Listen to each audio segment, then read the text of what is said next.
ಗುರುವಂದನಾ ಕಾರ್ಯಕ್ರಮ ಇದು ಬಹುದೊಡ್ಡ ಅದ್ಭುತವಾದ ಒಂದು ಕಾರ್ಯಕ್ರಮ. ಇವಾಗಲೇ ನೀವು ಇದನ್ನು ಗಮನಿಸಿರಬಹುದು.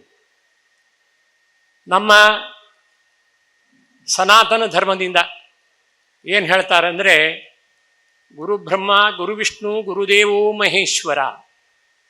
ಗುರುವು ಬ್ರಹ್ಮನು, ವಿಷ್ಣುವು, ಸಾಕ್ಷಾತ್ ಪರಮೇಶ್ವರನೂ ಆಗಿದ್ದಾನೆ. ಸಾಕ್ಷಾತ್ ಬ್ರಹ್ಮ ನೆನಪು ಹೋಯ್ತು ನನಗೆ, ಈಗ ಸ್ವಲ್ಪ ನೆನಪು ಹೋಗುದು ಬಹಳ. ಸಾಕ್ಷಾತ್ ಪರಬ್ರಹ್ಮ ವಸ್ತುವು ಗುರುವೇ ಆಗಿದೆ. ಸಾಕ್ಷಾತ್ ಪರಬ್ರಹ್ಮ ವಸ್ತು ತಿಳ್ಕೊಳ್ಳಿ. ಸನಾತನ ಧರ್ಮದ ಮೂಲ ಧರ್ಮದಲ್ಲಿ ಅದನ್ನು ಹೇಳಿದ್ದಾರೆ. ಗುರು ಬ್ರಹ್ಮ ಗುರು ವಿಷ್ಣು ಗುರುದೇವೋ ಮಹೇಶ್ವರ. ಗುರುವೇ ಬ್ರಹ್ಮ ವಿಷ್ಣು ಮಹೇಶ್ವರ ಆಗಿದ್ದಾನೆ. ಸಾಕ್ಷಾತ್ ಪರಬ್ರಹ್ಮ ವಸ್ತುವು ಗುರುವೇ ಆಗಿದೆ. ಆದ್ದರಿಂದ ನಿನಗೆ ವಂದನೆ. ಬಹುತೇಕ ನಿಮ್ಮ ಕಣ್ಮುಂದೆ ಇಂಥ ಒಂದು ಸಂಭ್ರಮದ ಕ್ಷಣ, ಒಂದೇ ವೇದಿಕೆಯಲ್ಲಿ 18-19 ಜನರಿಗೆ ಒಂದು ಗೌರವಾರ್ಪಣೆ ಸನ್ಮಾನ ಅಂತ ಹೇಳಿದ್ರೆ ಸಾಮಾನ್ಯ ಕಾರ್ಯಕ್ರಮ ಅಲ್ಲ ಇದು. ಇದನ್ನ ಸರ್ಕಾರ ಮಾಡ್ತದೆ. ಸೆಪ್ಟೆಂಬರ್ 5ರಂದು ಶಿಕ್ಷಕರ ದಿನಾಚರಣೆ ಎಂದು ಸರ್ಕಾರ ಮಾಡ್ತದೆ. ದೊಡ್ಡ ದೊಡ್ಡ ಸಂಘ ಸಂಸ್ಥೆಗಳು ಅಲ್ಲಲ್ಲಿ ಮಾಡ್ತಾ ಇದ್ದಾರೆ ಇತ್ತೀಚೆಗೆ ಇದನ್ನೆಲ್ಲ ತಿಳ್ಕೊಂಡು. ಆದರೆ ಅರ್ಸನ್ ಖಾನ್ ಅಂತ ಈ ಒಂದು ಹಳ್ಳಿಯಲ್ಲಿ ನೆರಳು ಅಂತ ಒಂದು ಈ ಟ್ರಸ್ಟನ್ನು ಕಟ್ಕೊಂಡು ಇಲ್ಲಿಯ ಮಕ್ಕಳು ಅವರೇ ಈಗ ಹೇಳಿದ ಹಾಗೆ ಏನೇನು ಕಾರ್ಯಕ್ರಮವನ್ನು ನಾವು ಹಾಕ್ಕೊಂಡಿದ್ದೇವೆ ಅಂತ ನಿಮ್ಮ ಮುಂದೆ ಸವಿಸ್ತಾರವಾಗಿ ತಿಳಿಸಿದ್ದಾರೆ. ಎಲ್ಲವೂ ಬಡವರ ಪರ, ಸಮಾಜಮುಖಿ ಇಂಥ ಕಾರ್ಯಕ್ರಮ ಹಾಕಿಕೊಂಡು ಇಲ್ಲಿ ನಡೆಸ್ತಾರೆ ಅನ್ನೋದೇ ಬಹಳ ಆಶ್ಚರ್ಯ. ಭಾರಿ ಸಂತೋಷ ಪಟ್ಟಿದ್ದೇನೆ ನಾನಿದು. ಇನ್ನು ಒಂದು ವಿಚಾರ ಹೇಳ್ತೇನೆ. ಈ ಗುರು ವೃತ್ತಿ, ಶಿಕ್ಷಕ ವೃತ್ತಿ ಎನ್ನುವುದು ತುಂಬ ಶ್ರೇಷ್ಠವಾದ.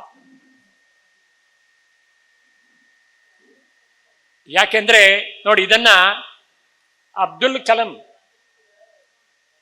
ತನ್ನ ಪುಸ್ತಕದಲ್ಲಿ ಬರೆದಿದ್ದಾರೆ. ತಾನು ಹೇಗೆ ಹೀಗಾದೆ. ರಾಮೇಶ್ವರದಲ್ಲಿ ಒಂದು ಸಣ್ಣ ಶಾಲೆಯಲ್ಲಿ ಅವರು ಓದ್ತಾ ಇದ್ದರು. ಹಾಗಲ್ಲಿ ಪೇಪರ್ ಹಾಕೋದು ಮನೆ ಮನೆಗೆ. ಮತ್ತೆ ಅಲ್ಲಲ್ಲಿ ರಜೆ ಇದ್ದಲ್ಲಿ ಶಾಲೆ ಹೋಗುದು. ನೋಡಿ, ಅವರಿಗೆ ಇಬ್ಬರು ಶಿಷ್ಯರು, ಇದು ಗುರುಗಳ ನೆನಪಾಗ್ತದೆ ಅವರಿಗೆ. ಆಗಾಗ ಅದನ್ನು ಬರೆದಿದ್ದಾರೆ. ಅವರು ರಾಮಕೃಷ್ಣ ಅಯ್ಯರ್, ಶಿವಶ್ರೀ ಅಯ್ಯರ್, ಇವರು ಬ್ರಾಹ್ಮಣರು. ಅವರಿಗೆ ಪಾಠ ಕಲಿಸಿದವು. ಒಮ್ಮೆ ಗಣಿತ ಮಾಸ್ಟ್ರು ಹೊಡೆದು ಹೆಚ್ಚು, ಗೊತ್ತುಂಟಲ್ಲ ನಿಮಗೆ, ಗಣಿತ ಇಂಗ್ಲಿಷ್ ಸ್ವಲ್ಪ ಕಷ್ಟ. ಹೊಡೆದ್ರಂತೆ 4 ಪೆಟ್ಟು ಇವರಿಗೆ. ಹೊಡೆದು ಇವರನ್ನು ಕಂಡು ಅಪ್ಪಿಕೊಂಡು ಕಡೆಗೆ, ನನ್ನಿಂದ ಪೆಟ್ಟು ತಿಂದವರೆಲ್ಲ ದೊಡ್ಡ ಮನುಷ್ಯರಾಗ್ತಾರೆ, ದೊಡ್ಡ ಮನುಷ್ಯರಾಗ್ತಾರೆ, ನೆನಪಿಡು ಅಂತ ಹೇಳಿದ್ರಂತೆ. ನೋಡಿ, ದೊಡ್ಡದಂದ್ರೆ ಇನ್ನೇನಾಗಬೇಕು. ಮನೆ ಮನೆಗೆ ಪೇಪರ್ ಹಾಕ್ತಿದ್ದ ಒಬ್ಬ ಹುಡುಗ ಇಷ್ಟು ದೊಡ್ಡ ಪ್ರಜಾಪ್ರಭುತ್ವದ 130 ಕೋಟಿ ಜನರಿರ್ತಕ್ಕಂಥ ಈ ದೇಶಕ್ಕೆ ರಾಷ್ಟ್ರಪತಿಯಾಗಿ ಅವರನ್ನು ಆರಿಸಿದ್ದು, ಆ ಸ್ಥಾನವನ್ನು ಅವರು ಅಲಂಕರಿಸಿದ್ದು ನಿಜವಾಗಿಯೂ ಒಬ್ಬ ಸಾಮಾನ್ಯನೂ ಕೂಡ ಆ ಸ್ಥಾನಕ್ಕೆ ಏರಬಹುದು ಪ್ರಯತ್ನ ಪಟ್ಟರೆ, ಸಾಧಿಸಿದರೆ ಎನ್ನುವಂಥದ್ದು ನಮ್ಗೆ ಅರ್ಥ ಆಗ್ತದೆ. ಅವರು ಕೂಡ ಗುರುಗಳನ್ನು ಮರೆತಿಲ್ಲ.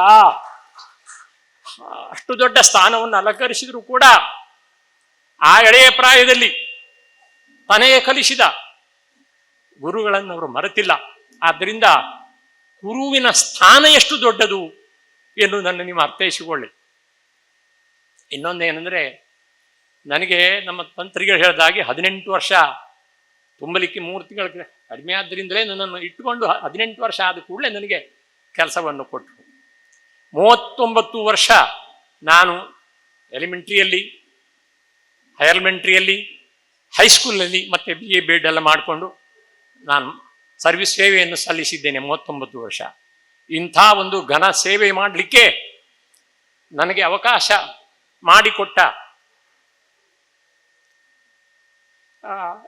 ನನ್ನ ತಂದೆ ತಾಯಿಗಳ ನೆನಪಾಗ್ತದೆ, ಕಲಿಸಿದ ಗುರುಗಳ ನೆನಪಾಗ್ತದೆ, ಈ ಸಮಾಜದ ನೆನಪಾಗ್ತದೆ. ಇಷ್ಟು ವರ್ಷ ಸೇವೆ ಸಲ್ಲಿಸಲಿಕ್ಕೆ ಒಂದು ಅವಕಾಶ ಮಾಡಿಕೊಟ್ಟದ್ದಕ್ಕಾಗಿ ನಾನು ಧನ್ಯ.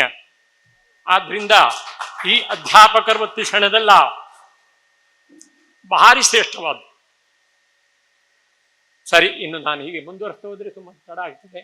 ಆಮೇಲೆ ನೆರಳು ಕಾರ್ಯಕ್ರಮ, ನೆರಳು ಟ್ರಸ್ಟಿನವರು ಅನೇಕ ಕಾರ್ಯಕ್ರಮಗಳನ್ನು ಹಾಕೊಂಡಿದ್ದಾರೆ.